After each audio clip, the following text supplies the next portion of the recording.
Mafia kingpin Angelo Bruno died a particularly violent death in Philadelphia, an act that sparked a violent mob war that raged on throughout the 1980s.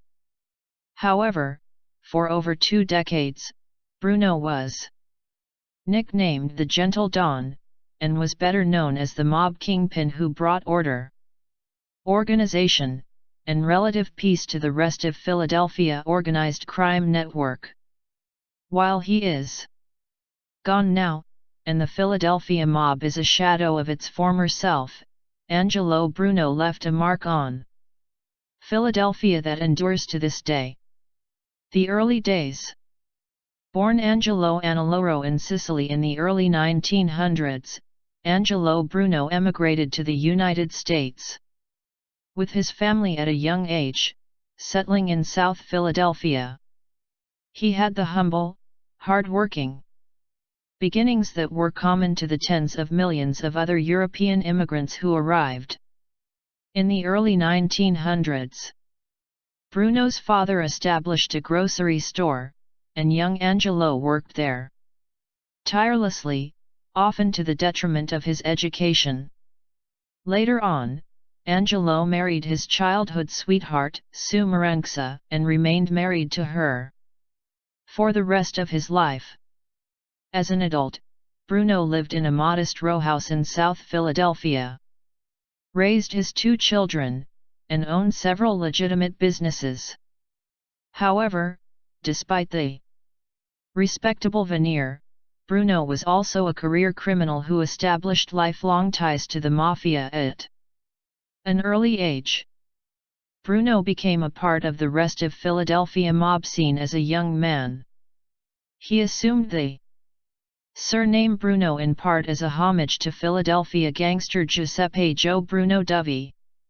The local mob kingpins of the time respected Bruno, and the competent young man became increasingly involved in criminal activities. The Philadelphia mob was renowned for constant infighting, often leading to bloody wars in the streets as rival factions fought for control of the rackets there. Bruno approached organized crime more like the legitimate businesses he ran. Uncontrolled violence in the streets, in his eyes, was bad for the mob's bottom line. His close ties to the 5 families in New York City who often attempted to control violence through meetings and mediation likely informed Bruno's thinking on this as well. In 1959, after a long power vacuum in Philadelphia due to Dovey's death and the arrest of other high-ranking mobsters, Angelo Bruno became the leader of the Philadelphia Mafia. The era of the docile Don. Having lived through years of tumult and chaotic gang violence in the streets, Bruno decided to take an entirely different approach to organized crime. He ran the rackets in Philadelphia and southern New Jersey like one of his legitimate businesses. During the 2 decades under Bruno's reign, violence was out, and profit was in.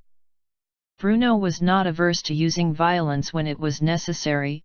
However, he ran the Philadelphia mob after all, not a charity organization. However, where his predecessors were more willing to resort to violence to solve problems, Bruno chose to use cunning instead.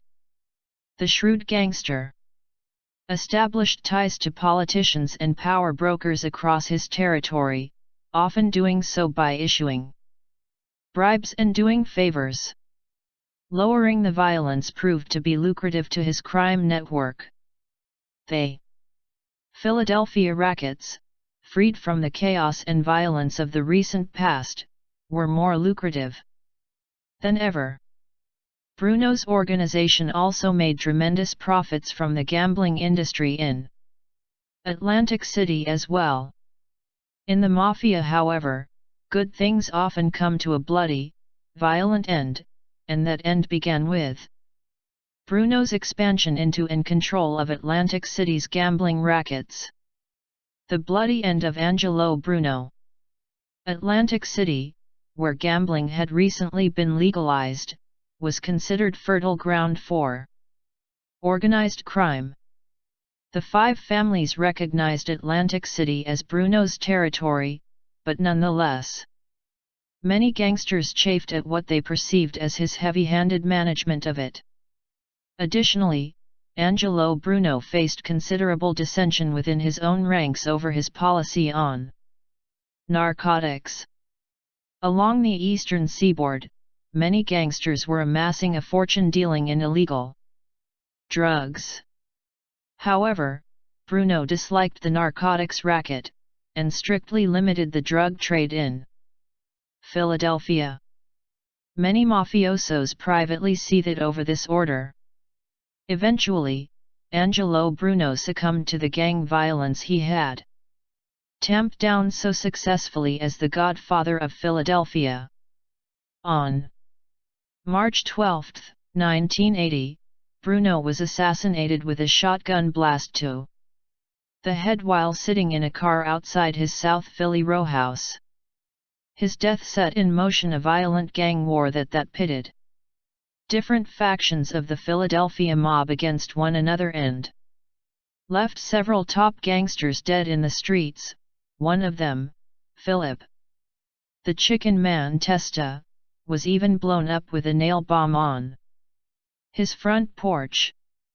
Singer Bruce Springsteen memorialized the violence and upheaval of this period in his 1982 song Atlantic City. An infamous legacy.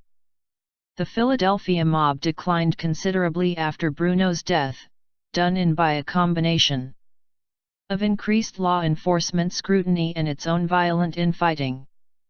However, even today, there is still an organized crime presence in the city of brotherly love. There are also indications that the mob there is making a comeback. If it is doing so upon a corrupt foundation laid by Angelo Bruno. Despite all of the crime and violence that Bruno unleashed upon Philadelphia, there are still some in the city that view the docile Don with a bit of warmth and nostalgia. Recently, there was even a campaign to place his home on a register of historic places. However, the Philadelphia Historical Commission ultimately declined to do so, noting that while Bruno may have been notorious and infamous, that does not make him a person of significance. Instead, Bruno's legacy may be the organized crime that continues to vex Philadelphia, along with the significant law enforcement efforts that strive to contain it.